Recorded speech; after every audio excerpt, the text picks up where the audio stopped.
साल 2024 के लोकसभा चुनावों के लिए भारतीय जनता पार्टी ने तैयारियां शुरू कर दी हैं। देश के प्रधानमंत्री नरेंद्र मोदी ने मध्य प्रदेश की राजधानी भोपाल से देश भर के बूथ कार्यकर्ताओं को संबोधित किया। हिमाचल प्रदेश में इस कार्यक्रम का आयोजन किया गया। हिमाचल बीजेपी की ओर से हर बूथ में यह कार्यक्रम सुना जा रहा है। कार्यक्रम में भारतीय जनता पार्टी के राष्ट्रीय अध्यक्ष जगत प्रकाश नड्डा भी शामिल रहे। मेरा बूथ सबसे मजबूत कार्यक्रम के जरिए भाजपा के आला नेता कार्यकर्ताओं में जोश भरने का काम कर रहा है। हिमाचल बीजेपी के महामंत्री त्रिलोक जम्वाल ने कहा कि भारतीय जनता पार्टी कार्यकर्ता आधारित पार्टी है, भाजपा संगठन के साथ आगे बढ़ती है। उन्होंने कहा कि चुनाव की अंतिम लड़ाई बूथ स्तर पर ही लड़ी जा सकती है।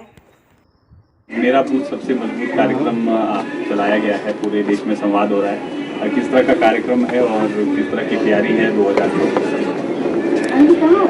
हम सब जानते हैं कि भारतीय जनता पार्टी कार्यकर्ताओं की पार्टी है, कार्यकर्ता आधारित पार्टी है।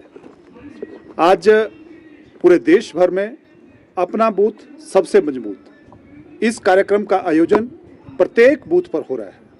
आज मध्य प्रदेश के भोपाल से देश के यशस्वी प्रधानमंत्री परम श्रद्धेय श्री नरेंद्र मोदी जी लगभग 10 लाख बूथों पर अपने कार्यकर्ताओं को संबोधित कर रहे हैं। उनके साथ भारतीय जनता पार्टी के सम्माननीय राष्ट्रीय अध्यक्ष और देवभूमि हिमाचल प्रदेश के सुपुत्र श्री जगत प्रकाश नड्डा जी भी अपने कार्यकर्ताओं को बूथ कैसे मजबूत हो और अपने बूथ पर हम डटे रहें, इसका शुभ संदेश आज भोपाल की धरती से दे रहे हैं।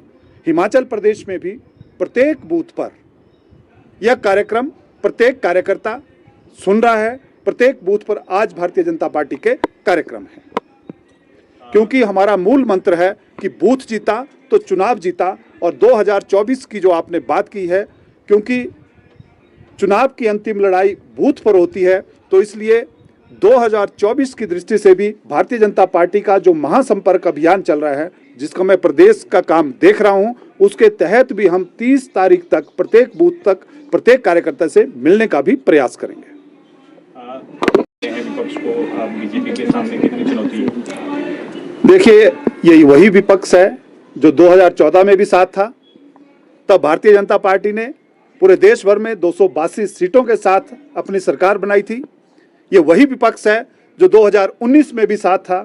तब भारतीय जनता पार्टी ने 303 सीटों के साथ देश में अपनी सरकार बनाई थी।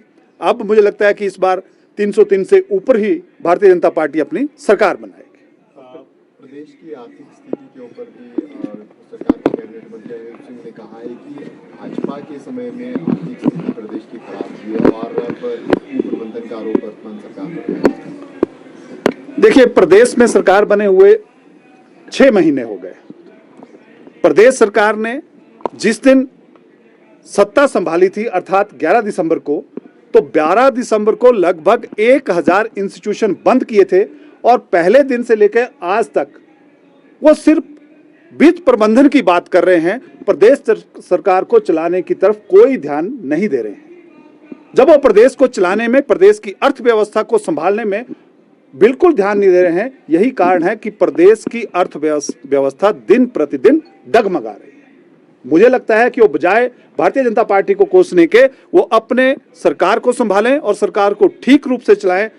मैं आप लोगों के माध्यम से ये भी कहना चाहता हूं कि ये वही सरकार है जब इन्होंने 1000 के आसपास इंस्टीट्यूशन बंद किए, उसके साथ साथ अभी तक 31 मार्च तक एक भी टेंडर पूरे प्रदेश में नहीं हुआ। अब उसके बाद जो टेंडर हो रहे हैं वो भी पिक एंड चूज है और बड़े लिमिटेड टेंडर हो रहे हैं, जबकि अब तो विकास की गति और बढ़नी चाहिए थी। और दूसरे, ये वही लोग हैं जिन्होंने प्रदेश की जनता से 10 गारंटियां का वादा किया था और कहा था कि जिस दिन हम सत्ता में आएंगे 1 जनवरी से प्रदेश की प्रत्येक महिला के खाते में 1500 रुपए पड़ जाएगा। कितनों को पड़ा? तो इसलिए उन्होंने कहा था कि 300 यूनिट बिजली फ्री देंगे, 2 रुपए किलो गोबर खरीदेंगे, तो उन्होंने 10 गारंटियां दी थी। एक भी गारंटी बता दें कि पूरी की, एक गारंटी बता दें। और जब ओपीएस की बात करें, हमने भी कहा था कि हम एम्प्लॉइयों के विरोधी नहीं है, लेकिन हम कह रहे थे कि पहले फंड की व्यवस्था की जाए तब ओपीएस का वो किया जाए। तो उन्होंने कहा था कि हम 1 जनवरी से ओपीएस देंगे। क्या हुआ? आज फिर कह रहे हैं कि ओपीएस को लेकर फिर बैठक। तो इसलिए प्रदेश सरकार जो 10 गारंटियां दे रही है, जिन 10 गारंटियों को उन्होंने वादा किया था, उनको पूरा करने में नाकाम रही है और प्रदेश की जनता का ध्यान डाइवर्ट करने के लिए ऐसा कहते हैं कि अब कुप्रबंधन के ऊपर उस विषय को आगे बढ़ाने का प्रयास कर रहे हैं।